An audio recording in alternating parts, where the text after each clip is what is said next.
کہ میرے نبی نے فرمایا میری آنکھوں کی ٹھنڈک نماز ہے۔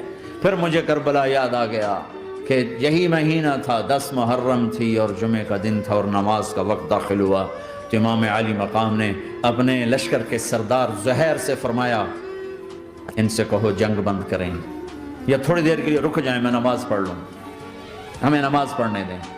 تو زہیر نے گھوڑا آگے بڑھا کر کہا شمر سے تھوڑی مہلت دو، ہم نماز پڑھ لیں، پھر تم نے جو مرضی کرنا ہے، نماز تو پڑھنے دو۔ شمر نے کہا ہم نماز نہیں پڑھنے دیں گے۔ ایک اور کوفی کھڑا تھا، اس کا نام حسین بن نمیر، کہا تمہاری نماز ہوتی ہی نہیں۔ انہوں نے کہا لعنت ہے تم پر، جس گھر کی طفیل نماز ملی ان کی نہیں ہوتی۔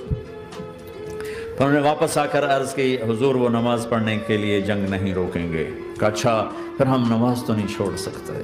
میرے رب کی قسم اگر حسین نماز نہ پڑھتے تو انہیں کوئی فرق نہ پڑتا، لیکن ایک فرق پڑتا کہ پھر پیغام ادھورا جاتا، میسج ادھورا جاتا، اور میسج یہ دینا تھا کہ زیر خنجر بھی یہ پیغام سنایا ہم نے کہ ہم نے تلوار کی دھاروں کے نیچے بھی سر جھکانا ہے، اور ہم نے تڑپتے جسموں کے ساتھ بھی سجدہ کرنا ہے، اور ہم نے زخمی جسموں کے ساتھ بھی اللہ کے سامنے رکوع کرنا ہے، اور ہم نے خون آلود جسموں کے ساتھ بھی رب کے سامنے کھڑے ہو کے آنے والی نسلوں کو پیغام دینا ہے کہ نماز وہ ہے جسے اس وقت میں بھی نہیں چھوڑا جا سکتا،